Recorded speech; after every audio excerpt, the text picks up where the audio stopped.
Hi, welcome to 15 minutes of consulting best practices. The format here is really simple. You ask questions and we answer them. So you either submit them by mail or post them right in the chat, which we really prefer and we like is if you just ask your questions now and we'll jump in. Um, and that's kind of how it works. So we can help you build a better, more satisfying consulting business. Oh, I'm David A. Fields, and I am joined by my colleague, Mahluli Dubey. Good morning, Mahluli. Good morning, David. Excellent. And so let us know you're here. Type that you're here in the comments. Say hello. Some of the folks in the US may not, that are typically here, may be on vacation.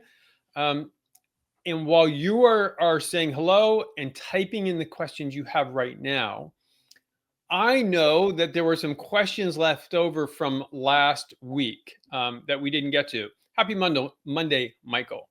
Let us know what's on your mind. But Jaron, can you bring up one of the questions that was from last week?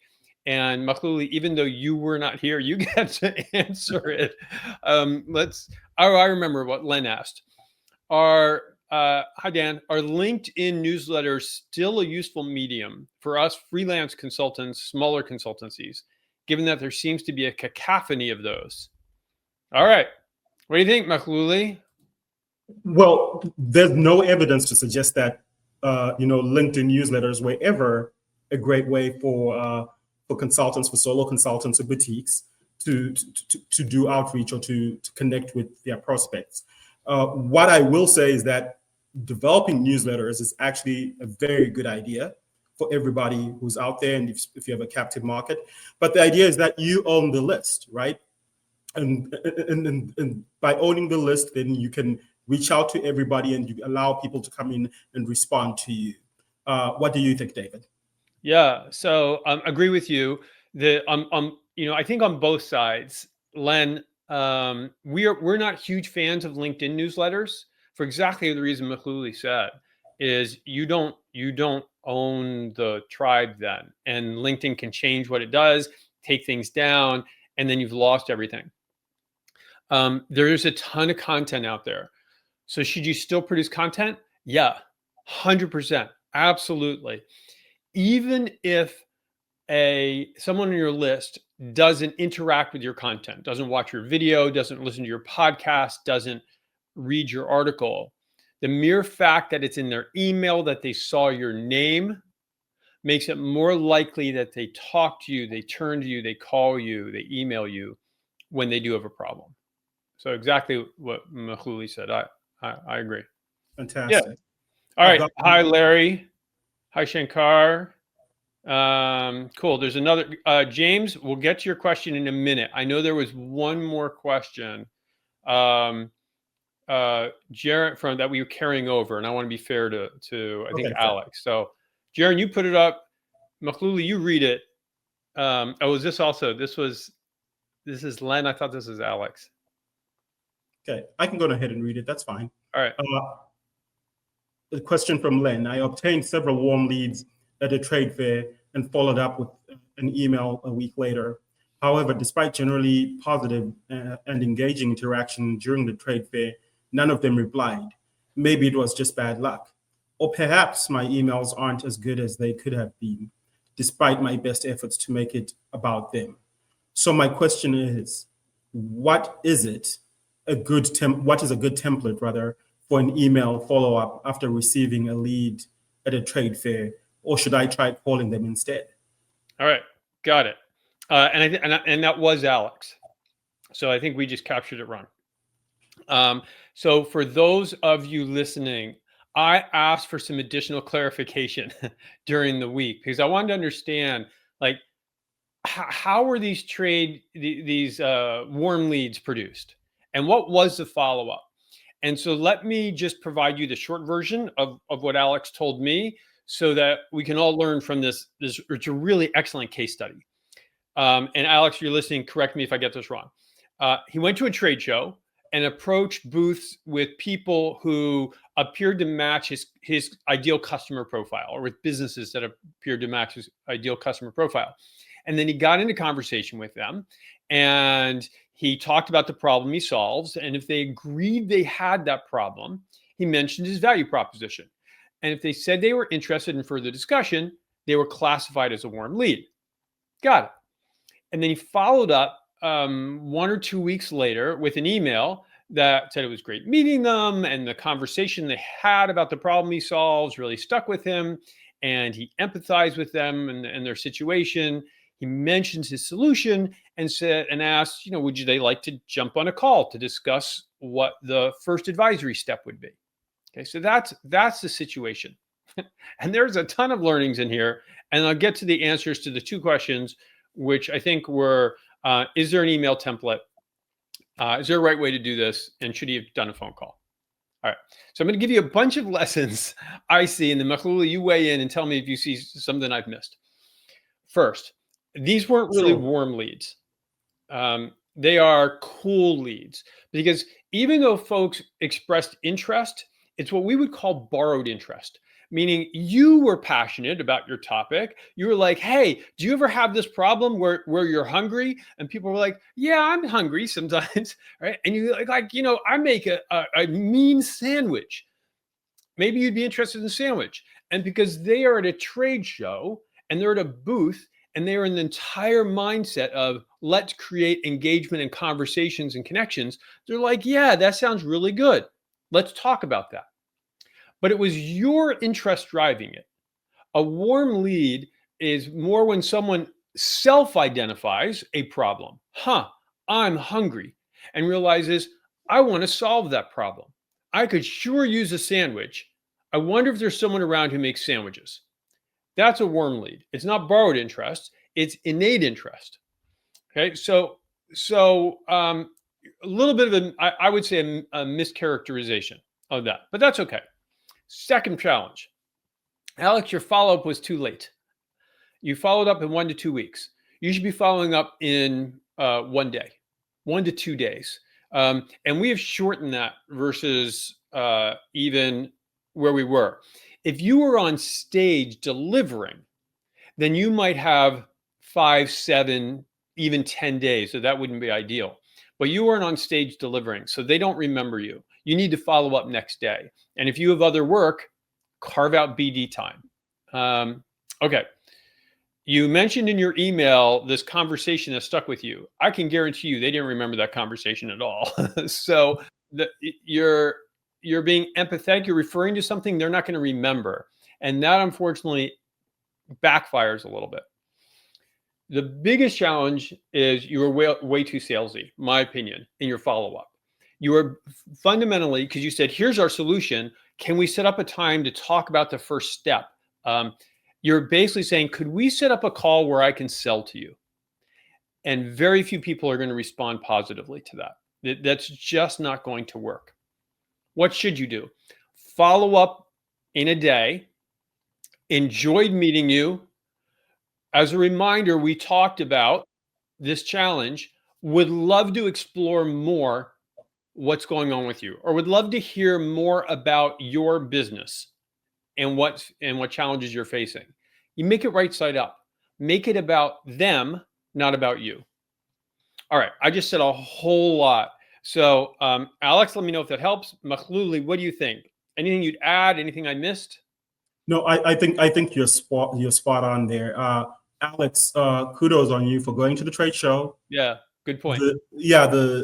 The shift is being right side up and not leading with the sales pitch, and really letting them talk about themselves and letting your prospect tell you what the problem is. And then you can come in maybe a little bit later, or when they invite you to, with what a solution that you could provide would be. Yeah, but otherwise spot on. Yeah, cool. All right, Alex, let us know. And anybody else who has other comments, other experience at a trade show you'd like to share, or talk about, please, because it was really good learning from that. And I'm so glad that Alex shared that with us. All right, James.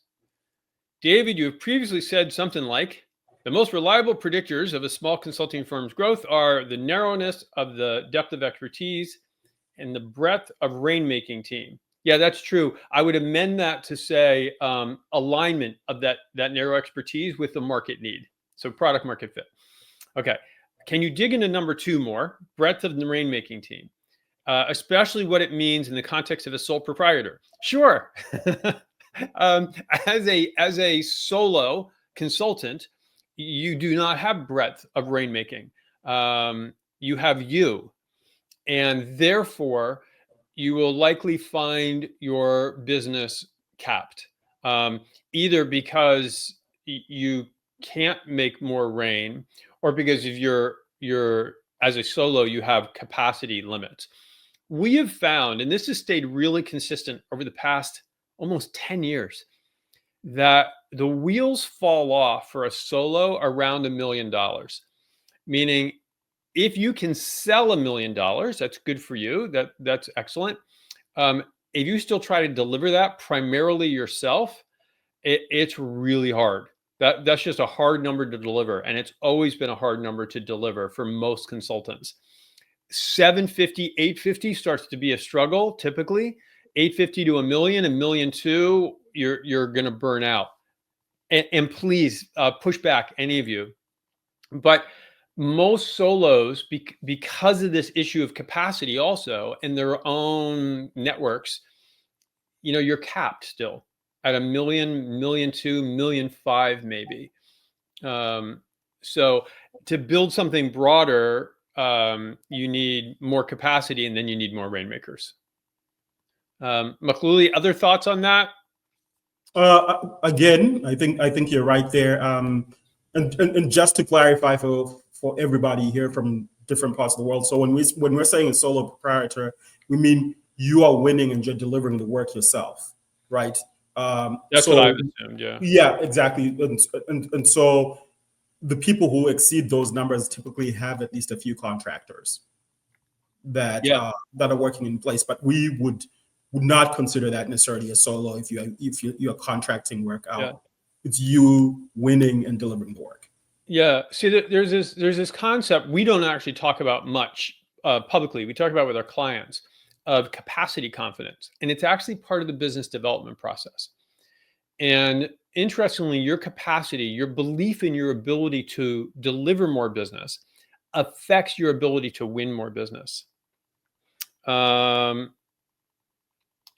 Let me, there's some more coming in, but let's go back. Hi, Zeb and Michael. Dan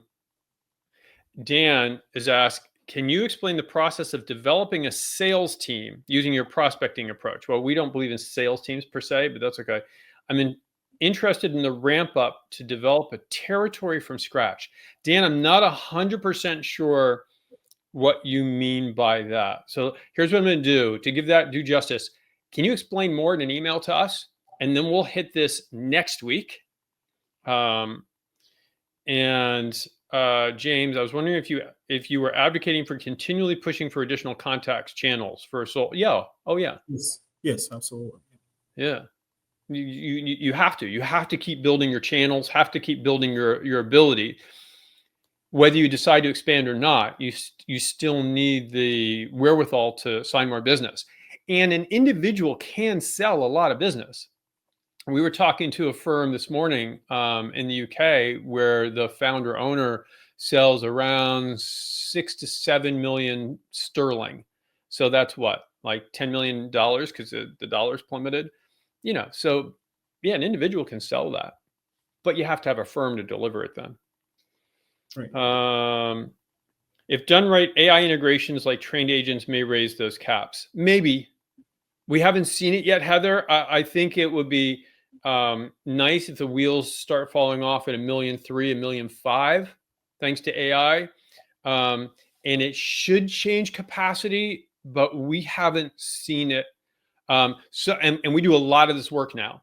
We have some clients where AI has made them much more efficient, but it hasn't yet translated back to enabling them to just take on more overall revenue as a solo. Not yet, but I agree with you. That'll be something to keep an eye on. Dan, send info@davidafields.com. Jaron, can you post that in here, or someone? I don't know whether we can. We will post a link info@davidafields.com. And just like that, we like whip through our time, another 15 minutes. So thank you for spending it with us. I have really important news on December 1st. Is that next week? Or oh, so next week we may not hit those questions because we've got Bob Berg, who's co-author of The Go Giver, which has sold like well over 1 million copies. He's joining us next week, so definitely come. I mean, it's a great opportunity. So put Monday Live. Thanks, Jaron, putting it over there on your calendar so that you come and send me questions for Bob in advance. And also make sure you connect to Makhlouli and me on LinkedIn. So there's our LinkedIn things if we both want to connect to you. So please connect on LinkedIn. And if you don't receive the articles every week and get some of these concepts we refer to during these, subscribe. Thank you, Jaron, for putting that there. And there you go. We went a minute over. Thank you for hanging in. Have a fabulous week. Those of you who are celebrating Thanksgiving, I hope you have a wonderful Thanksgiving and you are thankful for all the blessings in your life, including your colleagues and your friends and your clients. Remember, it's about them. It's not about you. So give them value, give them kindness, give them gratitude. And we will see you next week. Take care, all. Happy Thanksgiving. Bye-bye.